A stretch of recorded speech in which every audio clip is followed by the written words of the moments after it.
Texas Tech is a team that has high aspirations in 2025, and they want to make a college football playoff run.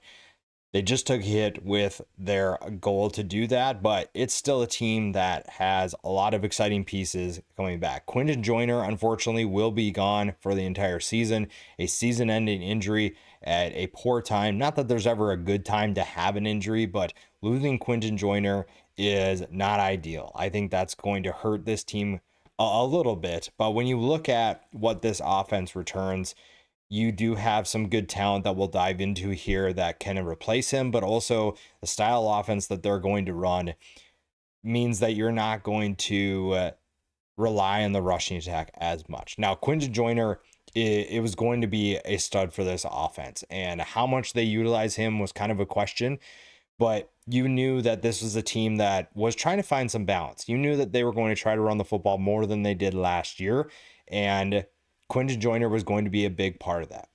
Now, one thing with this is that you do have Cameron Dickey and Jacoby Williams coming back.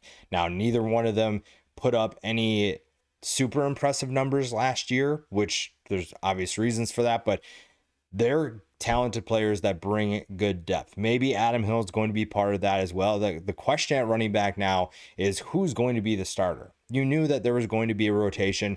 Dickey and Williams were definitely still going to be a part of that. But now you have to figure out who's going to be the guy that we turn to when we need a play to be made, when we need to pick up these yards. Quinten Joyner was going to be that guy. And as Bruce Feldman reported, you're not going to have him anymore. You're not going to be able to move the ball as efficiently as you might have wanted to. And Quinten Joyner's absence is definitely going to hurt. That being said, this is still a team that was going to throw the football more than they were going to run the football. So in terms of overall effect on the offense, I think you're still in a pretty good position if you are Texas Tech. You still have the right pieces coming back. You still have a number of players that are going to be able to replace Joyner and give you kind of that rotation, give you that production. But this was a team that truly was going to rely on their passing attack to make those big plays. Now, the one guy that you are paying attention to when it comes to injuries is Baron Morton. Baron Morton is one of those guys that has all the talent in the world, has the ability to make big time plays, and fits into this Mac Leftwich offense really, really, I think, well. And I think that he's going to be a perfect fit if he's able to stay on the field. Now, you don't have Quinten Joyner next to you, so that puts a little bit more pressure, if you will, on you. You're going to have to figure that out and understand that some more of the responsibility just got placed on your shoulders. Now, maybe Dickey and Williams are going to be a great tandem and step up in Joyner's absence, but also there's a reason why you went out and got Quinten Joyner. If you thought that those two were great, then you wouldn't have gotten a transfer portal running back. You wouldn't have gone out and gotten someone like Joyner. You wanted to elevate that. So maybe there is a little bit of a drop off. Maybe those two have something that is going to surprise us this year. We don't necessarily know, but I think that losing Quinten Joyner is going to put more pressure on the passing attack to thrive. Now, Baron Morton has plenty of talent. He has plenty of options to find downfield. Coy Aiken is going to be one of those guys. 49 catches last year for 652 yards and 7 touchdowns. Caleb Douglas is also back. 60 catches for him, 877 yards and 6 scores. You bring in Reginald Virgil from the transfer portal from Miami of Ohio. That's a guy that is going to be really fun and could be really explosive. 41 catches for 816 yards, nearly 20 yards per catch, and 9 scores. You also brought in Roy Alexander from the transfer portal from Incarnate Word. You also returned Micah Hudson. Now, Micah Hudson can get things off the field sorted out. This is a passing attack that should be just fine. This is a passing attack, I think, that has a lot of good depth. They have good talent at the top, and they have good depth. If Roy Alexander and Micah Hudson are your depth, you should feel really good if you are a Texas Tech fan. You should feel excited about what the passing attack can do. Now, losing Quinten Joyner is not going to be fun. That's not something you want, but you at least have a backup plan, if you will. Now, the offense is kind of less of a concern. So if there was going to be an injury that wasn't Baron Morton, you kind of want it on the offensive side of the ball. The defense has to be better.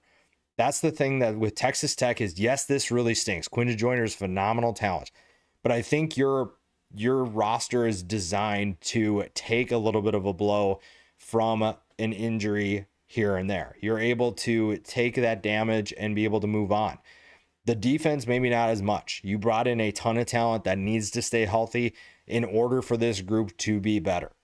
And if you're able to do that, you're in good hands. If you struggle with keeping guys on the field, that's going to be very difficult to win football games. But this offense should still be fine.